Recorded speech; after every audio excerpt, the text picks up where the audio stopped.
Assalamualaikum warahmatullahi wabarakatuh. Alhamdulillahirabbil alamin. Segala puji syukur kita hadirkan kepada Allah Subhanahu wa taala.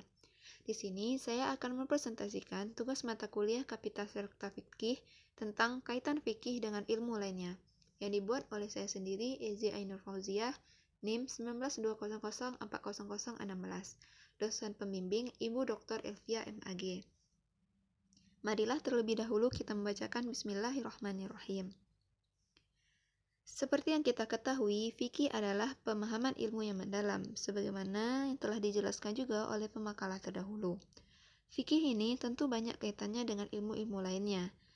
Yang akan saya bahas di sini ialah keterkaitan fikih dengan bahasa Arab, usul fikih, ilmu mantik, ilmu hadis, tafsir atau ilmu tafsir, dan ilmu kalam. Pembahasan pertama, keterkaitan fikih dengan bahasa Arab. Bahasa adalah sarana penyampaian maksud seseorang dalam berkomunikasi secara lisan dan tulisan. Bahasa Arab merupakan bahasa agama dari umat Islam, karena bahasa kitab suci Al-Quran dan hadis memakai bahasa Arab. Bahasa Arab juga merupakan bahasa resmi Perserikatan Bangsa-Bangsa atau PBB. Bahasa Arab memiliki posisi sangat penting dalam pengkajian dan pengembangan ilmu-ilmu keislaman. Para ahli mengakui bahwa Al-Quran diungkapkan dalam bahasa Arab yang bahasanya tiada tandingnya.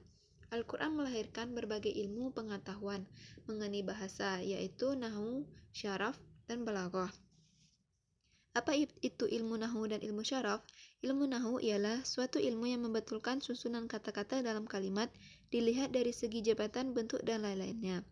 Ilmu syaraf adalah ilmu yang menjelaskan bentuk kata-kata dan perubahan-perubahannya. Tujuan dalam mempelajari ilmu qawaid, nahwu, dan syaraf adalah untuk mampu membaca dengan betul, berbicara dengan lancar, dan bisa menulis sesuai dengan kaidah khat bahasa Arab. Ilmu balaghah, ilmu yang membahas kaidah-kaidah yang berhubungan dengan bahasa Arab, khususnya menyangkut gaya bahasa atau pola penyusunan suatu kalimat agar sesuai dengan situasi dan kondisi yang ada, agar pesan-pesan yang hendak disampaikan mengenai sasaran secara tepat dan jitu. Ada 3 aspek yang mesti menjadi pembahasan dalam ilmu balaghah, yaitu ilmu ma'ani, ilmu bayan, dan ilmu ba'di. Lalu bagaimana keterkaitannya dengan fikih?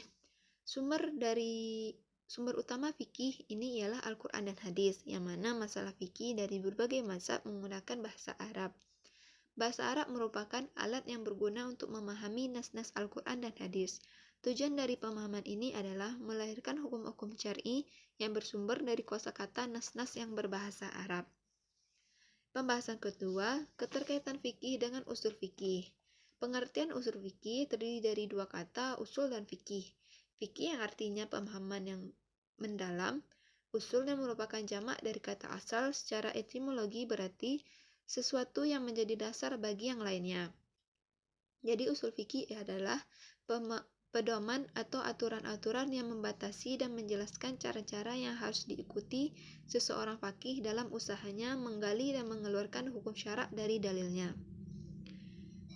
Keterkaitannya, fikih sebagai disiplin ilmu yang mempunyai metode tertentu, dan metodologi ilmu fikih itu ialah usul fikih. Jika belajar fikih tanpa belajar usul fikih, tidak akan tahu bagaimana caranya untuk mengeluarkan hukum dari dalil-dalilnya itu, dan bagaimana mengembalikan hukum kepada sumber asalnya. Seperti contoh dalam Al-Quran, aqimus sholah, yang artinya dirikanlah sholat. Dan dalam hadis, sholu kama ra'aitumuni usolli, sholatlah kalian seperti kalian melihatku sholat. Dalam Al-Quran dan hadis, belum diketahui apakah hukum mengerjakan sholat itu wajib atau sunnah. Dalam masalah ini, usul fikih memberikan kaidah bahwa hukum perintah atau suruhan itu asalnya adalah wajib. Yaitu yang kaidahnya al-aslu fil amri lil wujub. Kecuali adanya dalil lain yang memalingkannya dari hukumnya. Jadi dengan demikian ditetapkan bahwa hukum sholat adalah wajib. Pembahasan ketiga, keterkaitan fikih dengan ilmu mantik. Mantik adalah secara bahasa Arab berasal dari kata natoko yang artinya berpikir, natikun orang berpikir, mantukun yang dipikirkan, mantikun alat berpikir. Ilmu mantik adalah ilmu yang membahas mengenai alat dan formula berpikir, sehingga seseorang yang menggunakannya akan selamat dari cara berpikir yang salah. Lalu bagaimana kaitannya dengan fikih?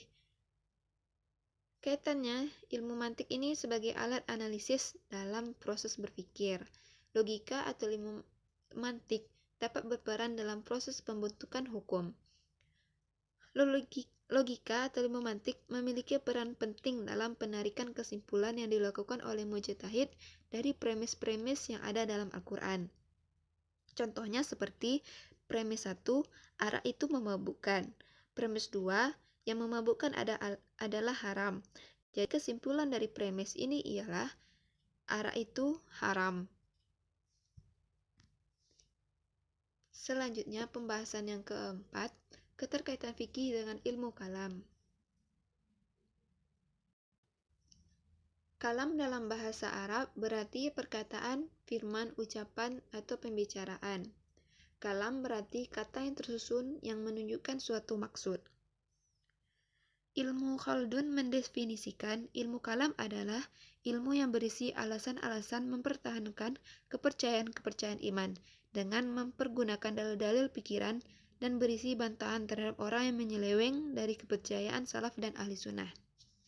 Al-Farabi menakrifkan ilmu kalam adalah disiplin ilmu yang membahas zat dan sifat Allah beserta esensinya sesuai yang mungkin, mulai dari yang berkenaan dengan masalah dunia sampai masalah sesudah mati dan yang berlandaskan doktrin Islam. Lalu kaitannya dengan fikih, ilmu kalam membahas tentang prinsip-prinsip keyakinan Islam, sedangkan fikih membahas tentang masalah furu'iyah yang bertalian dengan amalan lahiriah. Fikih mengatur tentang praktis amaliyah pengabdian seorang muslim kepada Khaliknya. Ilmu kalam dan fikih keduanya saling berorientasi kepada Allah. Pembahasan kelima, keterkaitan fikih dengan tafsir atau ilmu tafsir. Kata tafsir diambil dari kata fassara yufassiru tafsiran, yang berarti keterangan atau uraian. Ilmu tafsir merupakan bagian dari kajian Al-Quran yang membahas mengenai penafsiran ayat-ayat Al-Quran, baik tafsir ayat dengan ayat maupun tafsir ayat dengan hadis. Keterkaitannya dengan fikih, tafsir yang berusaha mengural dan menjelaskan khusus ayat yang berhubungan dengan norma atau hukum disebut tafsir ayat ahkam. Inilah yang menjadi hubungan antara ilmu fikih dan ilmu tafsir. Tafsir ayat ahkam adalah tafsir Al-Quran, penafsirannya lebih berorientasi atau bahkan pembahasannya kepada ayat-ayat hukum. Lalu pembahasan terakhir, keterkaitan fikih dengan ilmu hadis. Hadis berasal dari bahasa Arab yaitu al-hadis, jamaknya al-hadis, al-hadithan, al-hudsan. Secara etimologi, kata ini memiliki banyak arti, diantaranya al-jadid atau yang baru, dan al-khabar yang berarti kabar atau berita. Hadis menurut bahasa artinya baru. Hadis secara bahasa juga berarti sesuatu yang dibicarakan dan dinukilkan. Kaitannya dengan fikih, hadis digunakan oleh fuqaha sebagai dalil dalam mengistinbatkan hukum. Hampir sama dengan tafsir ahkam, hadis juga mengatur tentang hukum-hukum seperti sholat, puasa, zakat, atau tentang ibadah, dan hadis juga ada tentang hukum tentang muamalah seperti pernikahan, hukum pidana, dan lain sebagainya. Demikianlah presentasi saya. Jika terdapat kata yang salah, saya mohon maaf. Saya akhiri dengan wabillahi taufiq wal hidayah. Wassalamualaikum warahmatullahi wabarakatuh.